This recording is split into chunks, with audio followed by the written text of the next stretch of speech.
नमस्कार, लाईव्ह मराठीमध्ये आपलं स्वागत आहे.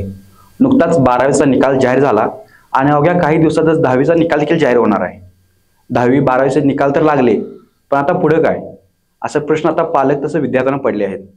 आणि याच माध्यमातून आम्ही लाईव्ह मराठीच्या माध्यमातून पुढे करिअरच्या संधीसाठी मार्गदर्शनासाठी 10वी 12वी नंतर काय या विषयावरती अनेक मान्यवरांची मार्गदर्शने आपल्या समोर घेऊन येतो. याच पार्श्वभूमीवरती आज आपल्याला मार्गदर्शन करण्यासाठी डॉक्टर डी.वाय. पाटील पॉलिटेक्निकचे प्राचार्य महादेव नरके सर आपल्यासोबत आहेत. त्यांच्याशी आपण आज त्यांचं मार्गदर्शन आपण आज ऐकणार आहोत. सर नमस्कार. नमस्कार. सर्वप्रथम लाईव्ह मराठीमध्ये आपलं स्वागत आहे. आता नुकताच 12वीचा निकाल जाहीर झाला आहे. 10वीचा निकाल देखील काही दिवसाचा लागेल, पण निकाल तर लागले, पण भविष्य पालकांना आणि विद्यार्थ्यांना की 10वी 12वी नंतर काय करिअर संधी कुठे आहे का, हा तर महत्त्वाचा टप्पा असतो की 10वी आणि 12वी करिअरच्या संदर्भात. तर या संदर्भात आपलं मार्गदर्शन की 10वी 12वी नंतर काय करावं असं वाटतं? नमस्कार. लाईव्ह मराठीचं पहिल्यांदा मनापासून धन्यवाद, कारण खूप हा महत्त्वाचा विषय तुम्ही या माध्यमातून नक्कीच या ठिकाणी घेतलेला आहात. तर गेली 25 वर्ष या क्षेत्रामध्ये कार्यरत असताना बरेचसे विद्यार्थी, बरेचसे पालक वेगवेगळ्या टप्प्यावर या निमित्ताने भेटत असतात. आणि ज्यावेळी 10वी होते किंवा 12वी होते त्यावेळी लोकांच्या समोरचा विषय असतो की आता पुढं काय करायचं. तर हे करताना मला एक नेहमी 2-3 गोष्टी ह्यामधल्या महत्त्वाच्या वाटतात की नंतर बोलेन की काही टेक्नॉलॉजीच्या संदर्भानं, पण महत्त्वाच्या सुरुवातीच्या टप्प्यावर 2 गोष्टी ह्या लक्षात घेणं हे खूप गरजेचं असतं. त्यातली पहिली गोष्ट म्हणजे त्या विद्यार्थ्याची आवड काय आहे, आणि दुसरी गोष्ट म्हणजे त्या विद्यार्थ्याची नेमकी क्षमता काय आहे. आता याबद्दल जर विस्तारानं बोलायचं आपण जर झालं तर त्या केसमध्ये आपण म्हणतो की नेमकी आवड काय आहे आपली याच्यामध्ये. कारण आत्ता जर बघितलं तर कुठल्याही कोर्सला ॲडमिशन घेताना कसं होतं की काही वेळा असं पालक सांगतात की तू ह्या कोर्सला ॲडमिशन घे, आणि मग मुलं तिकडे ॲडमिशन घेत राहतात. दुसरी गोष्ट तर यामध्ये असते पेअर प्रेशरची. पेअर प्रेशर म्हणजे माझ्याबरोबर जे माझे मित्र असतील किंवा माझ्या मैत्रिणी असतील, ते कुठं ॲडमिशन घेत आहेत, ते कुठल्या कोर्सला घेतात, कुठल्या कॉलेजला घेतात ॲडमिशन, आणि तिथं मग मी पण ॲडमिशन घ्यावं. म्हणजे तो आपला एक कम्फर्ट झोन साधायचा प्रयत्न मुलांच्याकडनं या निमित्तानं होत असतो. आता हे नॅचरल आहे, म्हणजे हे काय फार वेगळा हे आहे अशातला भाग नाही. पण तरी पण त्या केसमध्ये नेमकं आपल्याला आवडतं काय हा थोडासा विषय मुलांनी बघणं आवश्यक आहे, आणि त्याच्याबरोबर पालकांनी सुद्धा त्या गोष्टीकडे लक्ष देणं आवश्यक असतं. कारण मुलं लहानपणापासून पुढं मोठी मोठी होत असताना आपण बघत असतो आणि आपल्याला लक्षात येत असतं की नेमकं ह्याची आवड कुठल्या विषयामध्ये आहे. म्हणजे काही वेळा एखाद्या सुट्टीच्या दिवशी मुलं सांगतात की मला पेंटिंगच्या क्लासला जायचं आहे. मग हे कदाचित त्याला आवडत असू शकतं, किंवा घरात बसल्यानंतर एखादा कागद घ्यायचा, रंग घ्यायचे, ते रंगवत बसायचं, अशा प्रकारचं पण त्याच्यामधला एखादा भाग असू शकतो. काही मुलांना एखाद्या गोष्टीचं ॲनालिसिस करण्याची, विश्लेषण करण्याची पण क्षमता असते. काही जणांच्याकडे प्रेझेंटेशन खूप चांगलं असतं, म्हणजे तुम्ही घरातली एखादी समोर काही गोष्टी ठेवल्या तर त्या व्यवस्थितपणे लावायच्या, अगदी लहानपणापासून मांडणी करायची. तीच पुढच्या कॉर्पोरेटमध्ये आपण त्याला असं म्हणत असतो की ही प्रेझेंटेशनची स्किल्स ह्याच्याकडे आहेत. तर या सगळ्या साधारणपणे गोष्टीचा स्वतः ॲनालिसिस करणं आवश्यक आहे. बरेचसे तर टूल्स पण त्या बाबतीत निघालेले आहेत की तुमची आवड नेमकी कशा पद्धतीनं आहे हे सांगणाऱ्या पण काही गोष्टी, काही नवीन मेथोडॉलॉजीज पण निघाल्या की ज्याच्यामध्ये तुमची पर्सनॅलिटीज नेमकी कळते की तुम्हाला कुठल्या विषयात आवड आहे, किंवा एखादा प्रसंग समोर आल्यानंतर तुम्ही किती ताकदीनं चांगल्या पद्धतीनं त्या विषयाला सामोरं जाऊ शकता. हे सगळ्या गोष्टी त्या पर्सनॅलिटी, तुमचा एक अर्धापानाचा रिपोर्टच निघतो त्याच्यामध्ये. तर ह्याचं पण आपण मदत घेऊ शकतो. आणि तुम्हाला जे आवडते ते जर केलं तर त्याचा महत्त्वाचा भाग असा होतो की ते काम न राहता तुमची पॅशन बनते. मग त्यात तुम्हाला कंटाळा येत नाही, तुम्ही नवीन नवीन गोष्टी त्याच्यामध्ये शिकत जाता आणि पुढं जात जाता, आणि मग नक्कीच त्याच्यामध्ये डेव्हलपमेंट होत असते. दुसरा एक त्याच्याशी जोडूनच भाग की काही वेळा माझ्याकडे कोणतरी पेरेंट येतात की नाही माझ्या मुलगीला हॉटेल मॅनेजमेंट करायचं.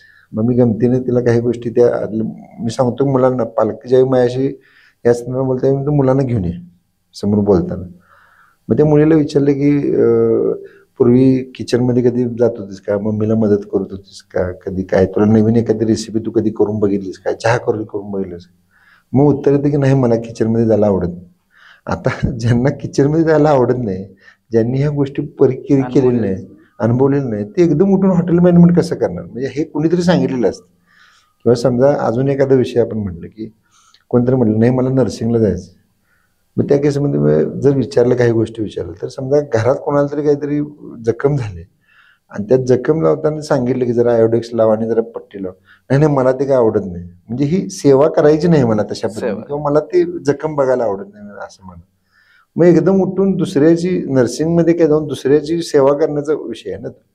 जर तुमच्या मनामध्ये पहिल्यापासून तो सेवा करण्याचा भाव असेल, मग तुमची आजीची असेल, आजोबांची असेल, आईंची असेल, त्या लाईनवर, तर तुम्ही त्या फील्डमध्ये जाऊन 8-10 तास नोकरी करू शकता. मग ह्या गोष्टीचा थोडासा एक तशा पद्धतीने जर अंदाज लावला तर तुम्हाला नक्की त्याच्यामधली आवड कळू शकते. आणि दुसरा एक भाग मग अशी मी जसं सांगितलं की क्षमता ही प्रत्येकानं आपापली तपासून बघायला पाहिजे. म्हणजे काही जणांना अर्धा तास बसलं की जागून उठायला लागतं आणि तो सांगतो की नाही मी MPSC करणार, UPSC करणार.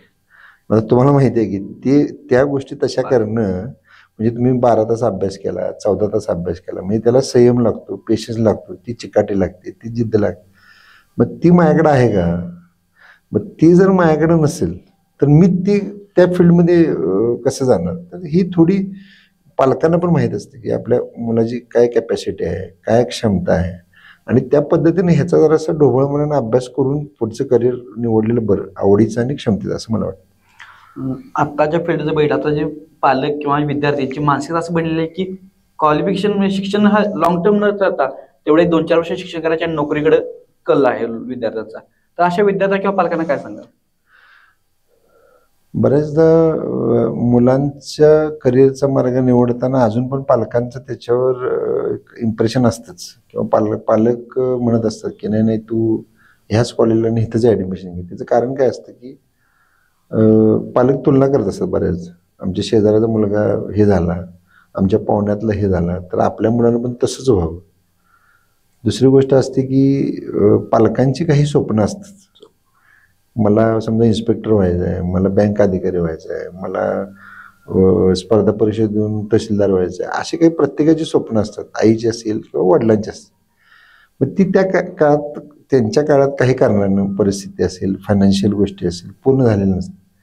मग आपली राहिलेली स्वप्न आपल्या मुलांच्या माध्यमातून पूर्ण करण्याचा एक प्रयत्न आपल्याकडे होताना दिसतो मला, की तसं ते आईवडिलांना वाटत असते की मला झालं नाही ना, तर माझी गोष्ट माझ्या मुलाकडनं किंवा मुलीकडनं पूर्ण व्हावं, आणि ती त्या पद्धतीने तसा त्यांचा प्रयत्न असतो. आणि जनरल तुम्ही बघितला तर हे असंच घडत असते सगळीकडे. तर मला त्यानिमित्तानं परत पालकांना ही विनंती करायची की मुलाला मुलाची स्वप्न बघू द्या, त्याला फ्री ठेवा. आपण एक सपोर्टिव्ह रोलमध्ये असायला पाहिजे, म्हणजे त्याला पाहिजे त्या गोष्टी उपलब्ध करून देणं, योग्य ट्रॅकवर नेणं, ह्या सगळ्या गोष्टी. आणि दुसरी गोष्ट की त्यांना जेवढ्या वेगळ्या लोकांशी आपण भेट करून देऊ, समजा एखादा पोलीस अधिकारी असेल त्यांच्याशी बोलायला, बँकाचा अधिकारी असेल, एखादी गव्हर्नमेंटमध्ये अधिकारी असतील, एखादा इंडस्ट्रियलिस्ट असेल, या सगळ्या लोकांशी ज्या भेटी त्यांना एक्सपोजर त्या पद्धतीचं मिळालं की मग त्या विद्यार्थ्याला कुठेतरी क्लिक होऊ शकतं की मला जे करायचं ते म्हणजे हेच. त्यामुळं हेच करा आणि तेच करा असं कुठे डिफाईंड सांगायला गेलं तर कोण जगात सांगू शकतं असं मला वाटत नाही. जसं म्हटलं तर तुम्ही आता कोणते ट्रेंड घेऊन किंवा कोणते एक शिक्षणाचे घेऊन सध्या जॉब करणे खूप अडचण आहे. त्यामुळे सध्या शासनाचे नवीन धोरणानुसार काय यामध्ये बदल झाले आहेत? आता नवीन न्यू एज्युकेशन पॉलिसी किंवा नवीन शैक्षणिक धोरण जे आलेलं आहे ते कमालीच वेगळ्या पद्धतीचं आहे की ज्याच्यामध्ये इंटरडिसिप्लिनरी अप्रोच ह्याला खूप स्थान महत्त्वाचं दिलं आहे. म्हणजे तुम्ही पूर्वी कसं होतं, आर्ट्सला एखादा विद्यार्थी असला की त्याने त्या आर्ट्सचं मराठी, इंग्लिश, हिंदी, इतिहास, भूगोल असंच फक्त शिकायचं, अशा पद्धतीनं कुठंतरी होतं. किंवा कॉमर्सचं असेल तर त्यानं त्यातच फक्त राहायचं, इंजिनिअरिंग असेल तर इंजिनिअरिंगलाच ते करायचं. मी कालच एक गोष्ट, तर मी पॉलिटेक्निक प्रिन्सिपल आहे डिप्लोमा इंजिनिअरिंग कॉलेजला, माझ्या वाचनात एक नवीन गोष्ट त्या निमित्तानं अशी आली की आमच्याकडे जे काही कोर्सेस आहेत, समजा सिव्हिल इंजिनिअरिंगचा कॉन्क्रीटचा कोर्स, कॉन्क्रीट टेक्नॉलॉजी म्हणून आहे, किंवा आता कम्प्युटर इंजिनिअरिंग म्हणजे पायथन आहे, किंवा सी प्रोग्रामिंगचे कोर्स आहेत, तर हे कोर्सेस आर्ट्स कॉमर्स सायन्सची मुलं शिकू शकतात. म्हणजे त्यांना जे काही विषय असतील त्यातला एखादा विषय न शिकतात तो बाजूला ठेवून ड्रॉप करून ह्यातला एक विषय ते घेऊ शकतात. म्हणजे तुम्ही करताना आर्ट्सची डिग्री मिळताना तुम्हाला BHच मिळेल जे काय असेल, पण तुमच्या मार्कशीटवर तुम्ही स्पेशल त्यात एक विषय की पायथन तुम्ही शिकला, C प्रोग्रामिंग शिकला, कॉन्क्रीट टेक्नॉलॉजी शिकला, हे जरा नवीन वेगळ्या गोष्टी आहेत ह्या. त्यामुळं एक साचेबद्धपणा जो पूर्वीचा होता तो साचेबद्धपणा ह्याच्यात आता राहिलेला नाही. तर तुम्ही शिक्षण घेत असताना तुम्ही वैविध्यपूर्ण किंवा बहुशाखीय शिक्षण, मल्टीडिसिप्लिनरी अप्रोच ज्याला आपण म्हणू शकतो. उद्या एखाद्या इंजिनिअरिंगच्या विद्यार्थ्याला ॲग्रिकल्चर मधला एखादा विशेष म्हणजे शेतीची रचना नेमकी कशा पद्धतीची असते हा जर त्याला शिकायचा असेल तर तो पण कदाचित पुढच्या वेळी ते येऊ शकतो त्याच्यामध्ये ह्या सगळ्या धोरणामध्ये. त्यामुळं ते असं त्याचा व्याप असा मोठा झालेला आहे आणि त्यामुळे ते विद्यार्थ्यांना ते सुद्धा खूप त्या नव्या ह्याच्यामध्ये फायदेशीर ठरणार. आता शासनाने बघितलं तर मुलींसाठी शिक्षण मोफत केलेलं आहे, अनेक सुविधा शिष्यवृत्ती राबवले आहेत. तर विद्यार्थ्यांना कसा फायदा होईल याचा? पूर्वीच्या काळामध्ये खूप गोष्टी अशा होत्या की एखादा विद्यार्थी हुशार आहे पण आर्थिक परिस्थिती नाही आहे आणि मग पुढे शिकायचं कसं, बँकांचे लोन घेताना पण खूप अडचणी त्या काळामध्ये. असं म्हणजे आता आमच्या काळामध्ये सुद्धा मी साधारण 99ला माझी डिग्री कंप्लीट झाली, 95ला 12वी झाली. म्हणजे हा जर तुम्ही विचार केला तर 35-40 वर्षाचा काळात जर विचार केला तर त्यावेळी ह्या गोष्टी जरा अवघड होत्या. पण आत्ता त्या गोष्टी तशा सोप्या झाल्यात. म्हणजे महाराष्ट्र शासनाच्याकडनं किंवा केंद्र शासनाकडनं ह्या गोष्टीमध्ये स्कॉलरशिप ह्या खूप प्रमाणात आहेत. महाराष्ट्र शासनात मुलींना तंत्र शिक्षणामध्ये वगैरे 8 लाखाच्या आतला उत्पन्न दाखला असला की तुम्हाला फ्री एज्युकेशन आहे. त्यानंतर ओपन कॅटेगरीची मुलं असू दे मुली असू देत त्यांना 8 लाखाचा आतला उत्पन्न दाखला असला की त्यांना 50% ट्युशन फीमध्ये सवलत मिळते. SC STची कॅटेगरीची मुलं असतात त्या मुलांना 100% फी सवलत मिळते, प्लस मेंटेनन्स अलाउन्स म्हणून मिळतो. म्हणजे पुस्तकांसाठी खर्च मिळतो, तुमच्या बाकीच्या गोष्टीसाठी आणि त्याच्यामध्ये खर्च मिळतो. डॉक्टर बाबासाहेब आंबेडकर स्वाधार योजना आहे, याच्यामधनं तुम्हाला हॉस्टेलला राहायचं असेल तर त्याच्यात 50,000 मिळतात. ओपन कॅटेगरीच्या मुलांना पंजाबराव देशमुख वसतिगृह निर्वाह योजना म्हणून त्यात 25-30,000 रुपये वर्षाला मिळत असतात. समजा ह्या सगळ्यातनं आणि काय अडचणी आल्या तर बऱ्याच बँका आहेत की ज्या तुम्हाला काहीतरी छोटी मोठी गॅरंटी घेऊन तुम्हाला एज्युकेशन लोन देऊ शकतात. सांगण्याचा उद्देश काय की आता फी प्रत्येक ठिकाणी भरायला लागते, पण ह्या सगळ्या स्कॉलरशिपचे जे काही स्कीम्स आहेत या स्कॉलरशिपच्या स्कीम्समुळं मुलींना स्पेसिफिकली 100% जे मिळेल त्यामुळे त्यांचं काम खूप सोपं झालं. आता ह्यांच्यासमोरचा उद्देश हे काय आहे की अभ्यास व्यवस्थित करणं आणि मार्क चांगले करणं. त्यामुळे ह्या मागच्या काही काळात आणि आत्ताच्या काहीचा विचार जर केला तर आता घरात आमच्याकडे पैसे नाहीत तर मी शिकू कसं हा विषय बाजूला गेला असं मला वाटतं. सर तुम्ही पॉलिटेक्निकला आता प्राचार्य आहात, पॉलिटेक्निक किती विद्यार्थ्यांना स्कोप आहे त्या साईडला?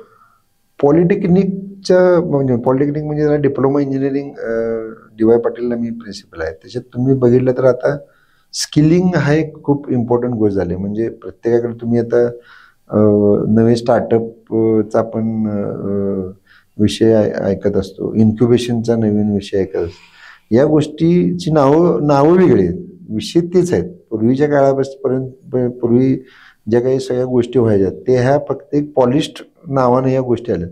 स्टार्टअप म्हणजे असा विषय काय असतो, एखादा छोटा बिझनेस तुम्ही चालू करणे आणि तो पुढे घेऊन जाणे, दॅट इज स्टार्टअप चालू करा आणि पुढे जाणे. तर बरेचसे छोटे छोटे गोष्टी ह्या पुढेपासून होत झाल्या. पॉलिटेक्निकच्या बाबतीमध्ये जर तुम्ही जर आपण विचार केला झाला डिप्लोमा इंजिनिअरिंगच्या बाबतीमध्ये तर हे सुद्धा खूप चांगलं करिअर आहे 10वी नंतरच्या विद्यार्थ्यांसाठीच.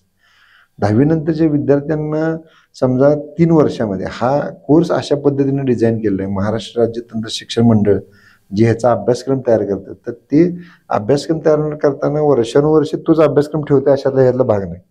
तर तो अभ्यासक्रम तयार करत असताना तो खूप डायनॅमिक केला असतो, म्हणजे त्याच्यात सातत्याने चेंजेस केलेले असतात. विद्यार्थ्यांना नेमका अभ्यासक्रमाच्या बाबतीमध्ये काय वाटतं, त्यानंतर तिथे शिकवणाऱ्या शिक्षकांना त्या बाबतीमध्ये त्याच्यातलं काय वाटतं, इंडस्ट्रीमधले एक्सपर्ट्स आहेत त्यांना काय वाटतं, माजी विद्यार्थ्यांना त्यामध्ये काय वाटतं, हे सातत्यानं त्याचा फीडबॅक घेऊन त्या पद्धतीने तो अभ्यासक्रम केला असतो. त्यामुळे 3 वर्ष 10वी नंतर 3 वर्षाचा हा कोर्स पूर्ण डिप्लोमा इंजिनिअरिंगचा तुम्ही केला की तुम्हाला 100% कुठेही नोकरी मिळू शकते, कारण तेवढा आवाका तुम्हाला त्या 3 वर्षामध्ये नक्की आलेला असतो आणि तो एक स्किलिंगचा पार्ट आहे. त्यामुळं अशा प्रकारचं कुठलंही स्किल ज्या माणसाकडे आहे त्या माणसाला मार्केटमध्ये 100% जॉबची अपॉर्च्युनिटी आहे. आता आमच्याकडे कॅम्पस इंटरव्ह्यूला बऱ्याचशा कंपन्या येतात, टाटा मोटर्स येतात, बजाज येतात, स्थानिक काही कंपन्या येतात. त्यांची सातत्याने फोन येतात की आम्हाला हे विद्यार्थी पाहिजेत, डिप्लोमा झालेले. पण ती विद्यार्थी डिप्लोमा झाल्यानंतर डिग्री करायचं त्यांच्या बऱ्यापैकी त्या मार्गाला ते जात असतात.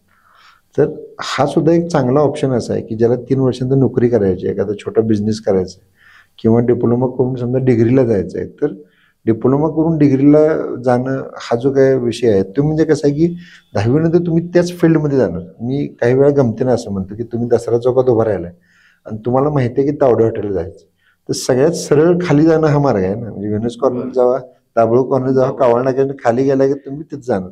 इकडे तिकडे फिरत बसायची काय गरज आहे.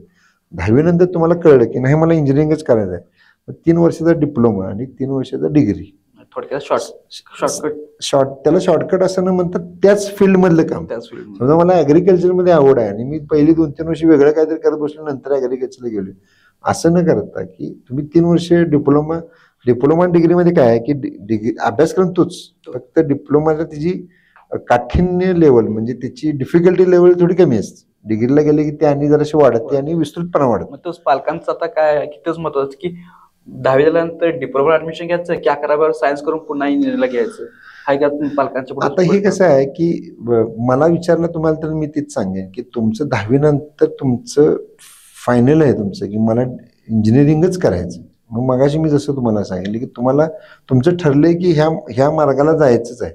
मग त्या मार्गाला जायचं असेल तर तुम्ही सुरुवातीपासूनच तो मार्ग पकडला तर तो चांगला आहे. मग समजा असं काही जणांना वाटलं की मला अजून एक 2 वर्ष पाहिजे मला मॅच्युरिटीनं डिसिजन घ्यायला, म्हणजे 2 वर्षांनंतर मी बघतो मग परत मला काय आवडते काय होते, अजून काही चेंजेस टेक्नॉलॉजीमध्ये होतात काय होणार आहे असं, तर त्या केसमध्ये ते निर्णय घेतात. हा व्यक्ती परत्वे बदलणारा त्याच्यातला निर्णय. पण मी 100% असं सांगू शकतो तुम्हाला की समजा तुम्हाला 10वी नंतर 3 वर्षानंतर नोकरी पाहिजे तर तुम्ही 100% डिप्लोमा करा, नोकरी तुम्हाला मिळणार.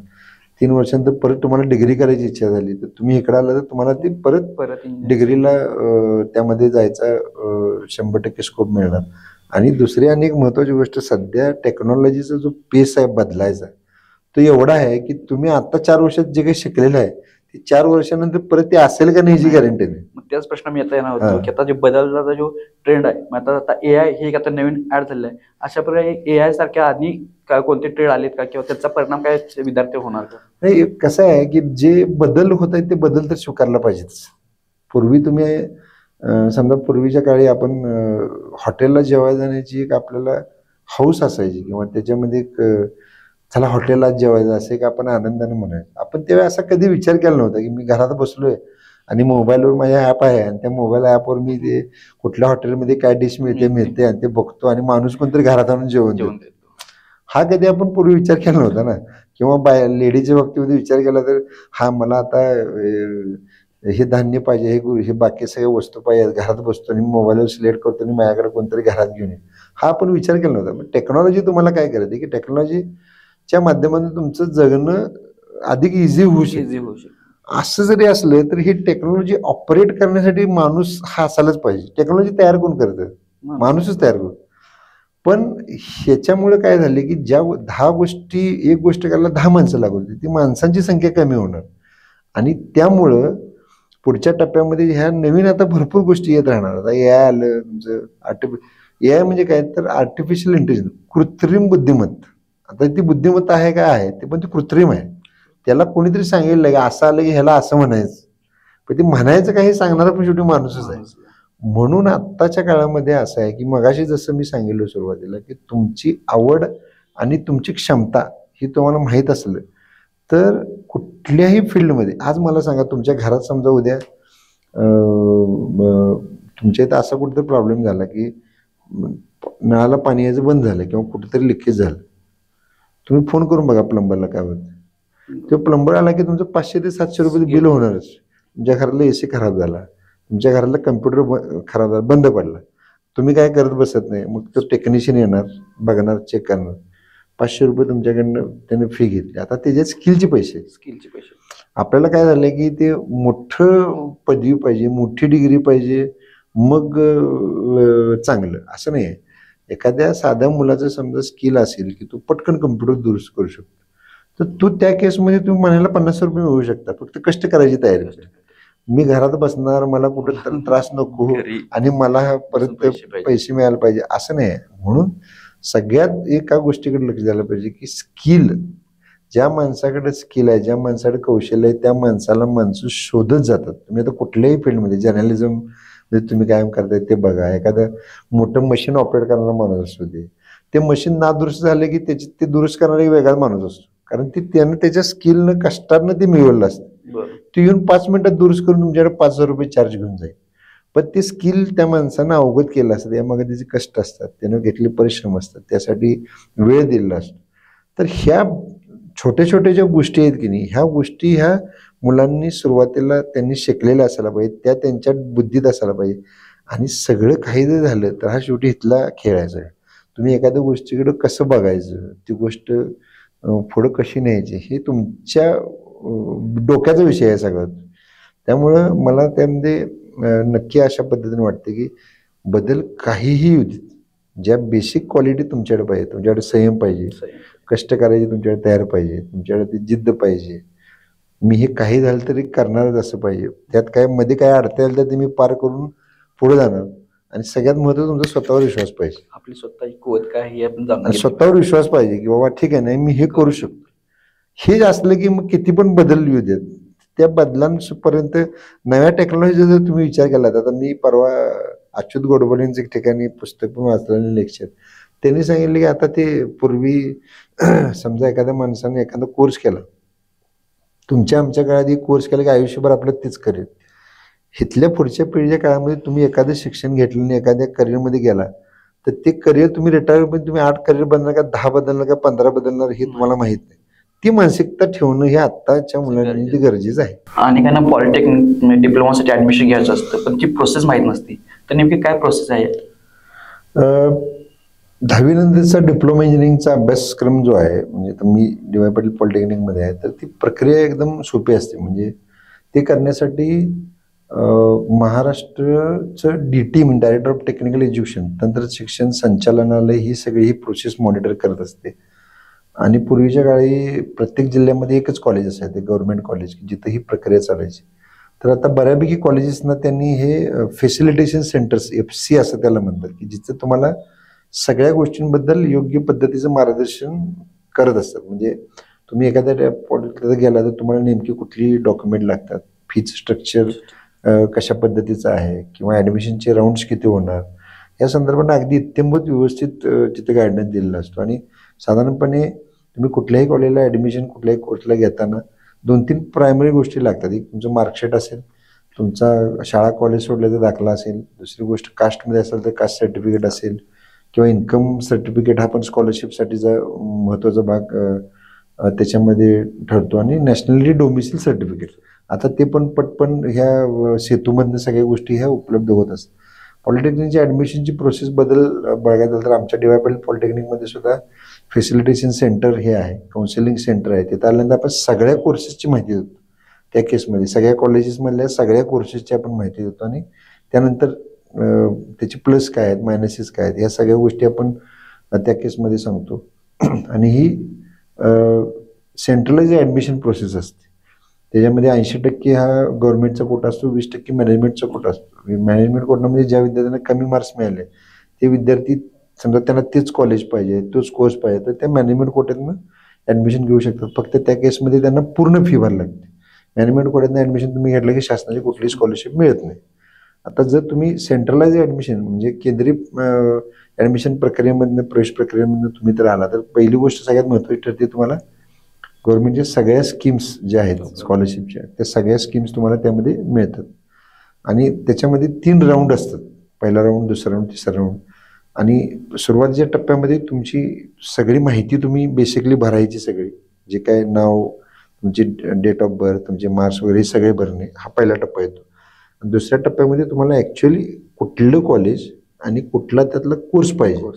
समजा मला पहिला डी वाय पाटीलचं कॉम्प्युटर पाहिजे, त्यानंतर डी वाय पाटील मेकॅनिकल पाहिजे, किंवा आणि कुठल्या कॉलेजचं सिव्हिल पाहिजे, आणि काय पाहिजे, असं जे काय तुमचे कॉम्बिनेशन्स असतील तर ते 100 चॉईस तुम्ही भरू शकता.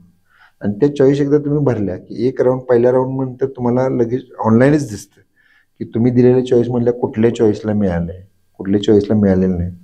त्यात 1 नंबरची चॉईस जर तुम्हाला मिळाली तर तुम्ही लॉक होता. तिथनं पुढच्या ॲडमिशन प्रोसेस तुम्ही जाऊ शकता. तिथनं खालच्या कुठल्याही तुम्हाला प्रेफरन्सला तुमच्या मिळालं तर तुम्ही दुसरा राऊंड, तिसरा राऊंड ह्या सगळ्या राऊंडला जाऊ शकता. आणि त्यात मला पालकांना एक सांगायचं की प्रक्रिया फार अवघड नसते. फक्त तुम्ही योग्य ठिकाणी जाऊन बसला. तुम्ही आता आमच्या इथे येऊन बसला की तुम्हाला सगळं व्यवस्थित त्या पद्धतीनं ह्या गोष्टी सांगणार. दुसरी महत्त्वाची गोष्ट, मगाच्या केसमध्ये जी मी तुम्हाला सांगितली की ओपनच्या मुलांसाठीची जी शाहू महाराजांच्या नावानं जी स्कॉलरशिप योजना आहे ती आपल्याकडे आहे. त्याच्यानंतर SC STच्या मुलांच्यासाठी जी शासनाची योजना आहे ती आपल्याकडं आहेच. त्यानंतर ही वसतिगृहात राहणाऱ्या मुलांच्यासाठी दोन्ही प्रवर्ग, सगळ्या प्रवर्गात ती स्कॉलरशिप योजना आहे. त्याच्या पुढे जाऊन गेल्या काही वर्षापासून आमच्या संस्थेचे अध्यक्ष डॉक्टर संजय पाटील साहेबांनी आणि आमचे ट्रस्टी श्री ऋतुराज पाटील यांच्या प्रयत्नातनं सौ Shantadevi D Patil merit scholarship ही एक स्कॉलरशिप तयार केलेली आहे की ज्याच्यामध्ये त्या क्लासमध्ये पहिला आलेल्या मुलग्याची पूर्ण फी माफ होते, जी काही त्यांनी भरलेली फी असेल. तर ही एक योजना गेल्या 3-4 वर्षापासून संस्थेनं सुरू केली आहे. त्याचा एक फायदा त्याच्यामध्ये होतो. आणि आमच्या पॉलिटिक्सच्या बाबतीमध्ये बघितलं तर आम्ही अगदी शिपायांपासून ते मी असेल आमचे काही लोक एक सामाजिक काम करण्याच्या उद्देशानं ज्याला जेवढी रक्कम द्यायची तेवढी रक्कम डोनेट करतात. त्याचा आपण एक कॉर्पस तयार करतो. आणि बरेच विद्यार्थी असतात की त्यांना अगदी 100 रुपयाची अडचण असते, फॉर्म भरताना 500 रुपये लागतात, ती अडचण असते. अशी ह्या सगळ्या स्कॉलरशिपमधनं आणि परत काही गोष्टी परीक्षा फी 200-300 रुपये भरायची असते, ती अडचण असते. समजा बसने एखाद्या वेळी यायचं असेल तर ती अडचण असते. तर तशी कोण गरजू मुलं खरोखर गरजू आहेत का, तर त्याला आम्ही हे शिक्षक शिक्षकेतर कर्मचारी मिळून सुद्धा एक सामाजिक बांधिलकी म्हणून आम्ही त्याच्यासाठी मदत करत असतो. हा एक त्यातला भाग आहे. आणि त्यामुळे ही प्रक्रिया जेवढी सोपी, सुटसुटीत आणि लोकांच्या पद्धतीनं, म्हणजे त्यांना जे पाहिजे ते समोर आलं की त्या पद्धतीनं मार्गदर्शन करून त्यांना द्यायचं, हे आम्ही गेल्या 25 वर्षात, मागच्या वर्षी पॉलिटेक्निकला पूर्ण झाले. त्यामुळे ह्या ॲडमिशनच्या प्रक्रियेसाठी आमच्या पॉलिटेक्निकला माणसं प्रेफरन्स देतात की इथं सगळं व्यवस्थित मार्गदर्शन केलं जातं, सगळ्या गोष्टी केल्या जातात. हा एक त्यातला आमच्या सगळ्या सहकार्यांचं यश आहे असं मला वाटतं. खरंच ग्रामीण भागातले विद्यार्थी असतात त्यांना देखील DY पाटीलच हवं असतं किंवा जे पालकांची इच्छा असते DY पाटीलला मुलग्याचं ॲडमिशन झालं पाहिजे, त्यांच्यासाठी खरंच हे खूप उपयोगी पडणार आहे. आता आपण ॲडमिशनचं बघितलं, 3 वर्षाचा कोर्स पाहिला, पण त्यानंतर जॉबच्या संधी आणि प्लस आपल्या संस्थेमध्ये प्लेसमेंटच्या काय व्यवस्था आहे का? प्लेसमेंटची संधी खूप आहेत. मी मगाशी पण तुम्हाला सांगितलं की डिप्लोमा 3 वर्षाचा पूर्ण झाला की त्या केसमध्ये कॅम्पस इंटरव्ह्यू आणि ऑफ कॅम्पस, म्हणजे बऱ्याचशा कंपनी आमच्याकडे, मी सांगितलं जसं टाटा मोटर्स येते, बजाज येते, स्थानिक काही कंपन्या येतात आणि त्या मुलांना नोकरीसाठी इच्छुक असतात घेऊन जायला. त्यात बरेचसे विद्यार्थी आहेत. मागच्या वर्षी आमच्याकडे 2 मुलं डिप्लोमा पूर्ण केल्यानंतर ती दुबईला गेली. दुबईच्या कंपनीमध्ये शंभूराज म्हणून आमच्या बावड्यातलं एक मुलगा आहे, रोहन म्हणून एक वडगावचा मुलगा आहे, ती दुबईच्या कंपनीत गेली. बऱ्याच मुलांचं कसं असतं डिप्लोमा करून डिग्री करायची, तर हे करायला नको, पण ती मुलं गेली. त्यांना त्यावेळी 12 लाखाचं पॅकेज त्या केसमध्ये मिळालं. आता ती कंपनीत खूप चांगलं काम करतात. म्हणजे शंभूराज तर बावड्यात गोळीबार मैदान जिथं राहणारा मुलगा आहे आणि त्या मुलांना तरी तिथलं चांगलं अवॉर्ड मिळालं त्यांच्या कंपनीमध्ये. मगाशी मी जर सांगितलं तुमच्याकडे स्किल असले की तुम्ही देशात असू दे नाही तर परदेशात असू दे, तर या बऱ्याचशा कंपन्या येतात. त्यानंतर आम्ही ऑफ कॅम्पस प्रयत्न करतो. बऱ्याचशा चांगल्या चांगल्या संस्थांशी पण आपलं त्याच्यामध्ये MOU आहेत, टायअप आहेत. त्यांना पण आपण सांगतो की तुम्हाला कोण लागलं तर सांगा, ती मुलं त्याच्यात ॲब्सॉर्ब होतात. पण एक महत्त्वाचा भाग मी जो बघितला की आम्ही 3rd इयर संपल्यानंतर मुलांना विचारतो की तुम्हाला कुठं जायचं आहे, तर 90% जास्त मुलं ही डिग्रीला जायचा त्यांचा प्रयत्न असतो. आता ह्या केसमध्ये आम्ही रिव्हर्स येतो की 3 वर्षाच्या काळामध्ये त्या विद्यार्थ्याला सगळ्या पद्धतीनं आपण तयार करणं आवश्यक आहे. म्हणजे तो एक लिडरशिप क्वालिटी त्याच्यामध्ये डेव्हलप झाली पाहिजे, त्याला स्वतःला प्रेझेंट करता आलं पाहिजे, 4 चौघांमध्ये नव्या माणसांच्या जाऊन बोलता आलं पाहिजे. दुसरं इंजिनिअरचं स्किल काय असतं की तुम्हाला पाहिजे तीच माणसं तुमच्या बरोबर येतील असं नाही. वेगवेगळी माणसं एकत्र आली तर त्यातनं एखादा प्रॉब्लेम आला, त्यातनं तो प्रॉब्लेम कसा सॉल्व्ह करायचा, आपण टीमचं लीडर कसं होऊ शकतो, टीममध्ये राहायचं कसं, माणसांच्यात राहायचं कसं.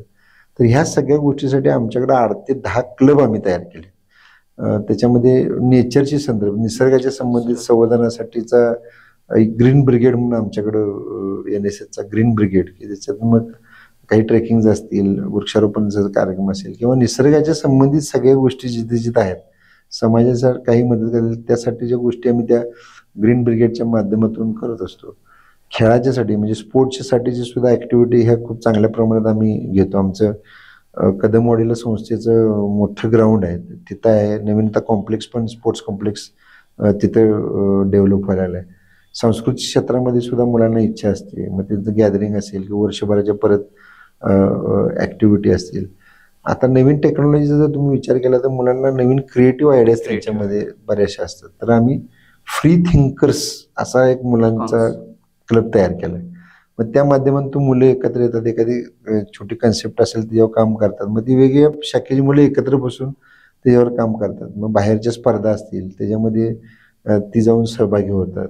फक्त त्यामुळे त्यांना होतं की आपली कॉम्पिटिशन आपल्याशी नाही, अजून जगात आणि आपल्यापेक्षा कोण कशी आहेत, कशा पद्धतीने आहेत, ते कसं प्रेझेंट करतात. त्यामुळे त्यांचं स्वतःचं प्रेझेंटेशन स्किल्स वाढायला पाहिजे, त्यानंतर त्यांचा कॉन्फिडन्स वाढायला पाहिजे.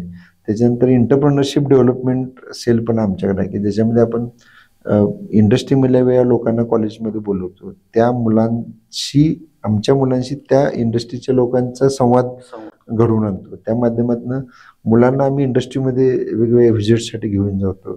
त्यानंतर बोर्डाच्या नियमाप्रमाणे मुलांना आता इंटर्नशिप झालीत कंपल्सरी. तुम्ही दुसरं वर्ष पूर्ण केलं की 3 महिन्याची कंपनीमधले इंटर्नशिप जाऊन करायचीच.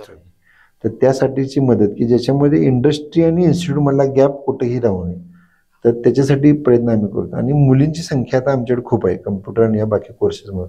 त्यामुळे आम्ही हिरकणी मंच म्हणून फक्त मुलींच्यासाठी एक वेगळा मंच तयार केला की ज्याच्यामध्ये मुलींच्या आरोग्याशी संबंधित काही विषय असतील तर त्याच्याबद्दल मुलींना गायडन्स करावा, त्यांना आणि कुठला सपोर्ट लागत असेल तो करावा, त्यांच्या वेगळ्या ॲक्टिव्हिटी त्या पद्धतीनं त्याच्यात करता याव्यात. किंवा फ्री थिंकरच्या माध्यमातून जी मुलं वेगळं काय करू इच्छितात त्यांच्यासाठी मग प्रोजेक्ट सादरीकरणाच्या स्पर्धा असतील, टेक्नोवासारखी काही आम्ही स्पर्धा घेतो, हजार मुलं पार्टिसिपेट होतात. वेगवेगळं प्रयत्न एवढाच असतो की तुम्ही मार्क हा विद्यार्थी ज्याचा ते त्याच्या स्किलवर पाडत असतो, पण तुम्ही तिची एक माणूस म्हणून, एक पर्सनॅलिटी म्हणून त्याला कसं तयार करता, तर त्यासाठीचे प्रयत्न हे स्पेसिफिक आम्ही आमच्या पॉलिटेक्निकमध्ये करतो. त्यासाठी आमचे संस्थेचे अध्यक्ष डॉक्टर संजय डी पाटील साहेबांचा तो आग्रहच असतो की तुम्ही सारखे इंडस्ट्रीशी कनेक्ट राहा. किंवा आता आमचे यंग डायनॅमिक लीडर ट्रस्टी आहेत ऋतुराज पटेल साहेब, त्यांचा पण त्यासाठी जागरूक फ्री हँड असतो अगदी मुलांच्यासाठी. जे सगळं लागेल ते इन्फ्रास्ट्रक्चरची डेव्हलपमेंट पण आहेच, पण त्याबरोबर या सगळ्या ॲक्टिव्हिटीतनं मुलं पुढे गेली पाहिजेत. हे जसं मगाशी मी तुम्हाला सांगितलं तंत्रज्ञान बदलते, त्यात कॉम्पिटिशन आले, हे सगळं बदल.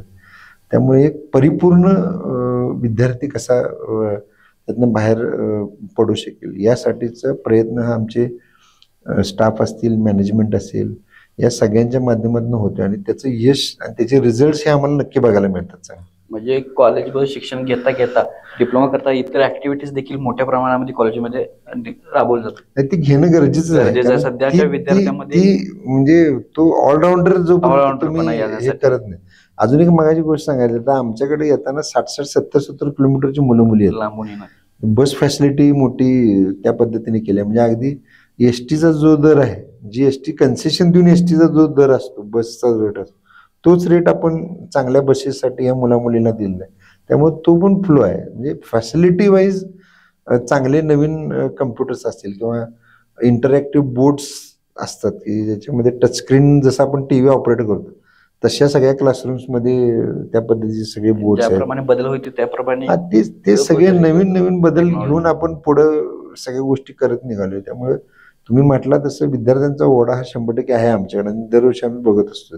एक शेवटचा प्रश्न सर, आता ऍडमिशन घ्यायचं झालं तर त्याचा साधारण किती मुलं दरवर्षाला ऍडमिशन करतात आणि त्याचा कोटा कसा ठरवला जातो? कोटा मगाशी मी तुम्हाला सांगितलं तसं आहे की प्रत्येक कॉलेजमध्ये हे नवीन कोर्सेस, ट्रेडिशनल कोर्सेस पण आहेत, पण नवीन कोर्सेस आता AI सारखा असेल, डेटा सायन्स सारखा कोर्स असेल, मेकॅट्रॉनिक्स सारखा कोर्स असेल, असे नवीन कोर्सेस हे प्रत्येक ठिकाणी आहेतच. आणि जो काही कोटा असेल तर त्या कोट्यामधले 80% ॲडमिशन्स हे गव्हर्नमेंट कोटा आणि 20% मॅनेजमेंट कोटा असतात. एखाद्या कॉलेजने ठरवलं की आम्ही मॅनेजमेंट कोट्यामध्ये कुठे काही भरणार नाही तर ती त्या सीट सरेंडर करू शकतात आणि 100चे 100% सीट्स ह्या गव्हर्नमेंट ॲडमिशन प्रोसेस तू भरल्या जातात. बरेचसे कॉलेजेस तोच अटेम्प्ट करतात. त्यामुळे कोल्हापूरचा जर तुम्ही विचार केला तर कोल्हापूरमध्ये कॉलेजेस पण चांगले आहेत, सगळी आजूबाजूला आहेत, फॅसिलिटी पण त्यांना त्या पद्धतीने आहेत. पण विशेष करून आम्ही जे प्रयत्न करतो तर त्या प्रयत्नातनं आम्हाला ते यश आहे. आमच्याकडे मुलं येत आहेत आणि अगदी नॅशनल इंटरनॅशनल लेवलला सुद्धा बरीचशी मुलं ही आमची झळकत आहेत वेगवेगळ्या फील्डमध्ये, आणि त्या मुलांचं सुद्धा आम्ही आमच्या मुलांबरोबर व्हिडिओ कॉन्फरन्सिंग असेल किंवा झूम कॉलद्वारे त्यांचं पण आम्ही मुलांशी त्या सातत्याने संपर्क करत असतो. त्यामुळं संधी खूप आहेत, फक्त घेणारा माणूस पाहिजे. आणि सगळ्यात महत्त्वाचं की जाऊन त्या ठिकाणी जाऊन ती माहिती घेणं, थोडा म्हणजे एक वेगळा विचार करून चांगल्या पद्धतीनं करून जर आपण पुढे गेलो तर निश्चितपणे ह्या विद्यार्थ्यांसाठी यश आहे असं मला वाटतं. नक्कीच सरांनी सांगितल्याप्रमाणे संधी खूप आहेत, फक्त घेणारा पाहिजे. खूप छान मार्गदर्शन नक्कीच सरांनी आपल्याला केलेलं आहे. जर तुम्हाला 10वी 12वी काय करायचं असेल तर पालक आणि विद्यार्थी यांच्यामधला जो मेळ आहे तो बसला पाहिजे. आपल्या अंगात असलेले गुण हे आपल्याला त्याच वेळी समजले पाहिजे. आपल्याला एखादी गोष्ट करायची झाली तर ती गोष्टीला आपल्याला ती शेवटवर नेता येईल का हे देखील ज्ञान आपल्याला असणं तिथंच गरजेचं आहे.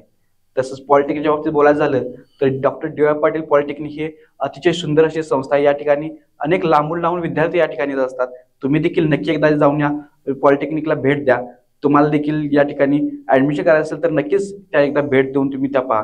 नक्कीच सर, आपण आलात लाईव्ह मराठीला आमच्या जे पाहणाऱ्या प्रेक्षक वर्गाच्या विद्यार्थ्यांना पालकांना मार्गदर्शन केलं त्यामुळे खूप खूप आभार. धन्यवाद. पुन्हा एकदा लाईव्ह मराठीचं थँक्यू.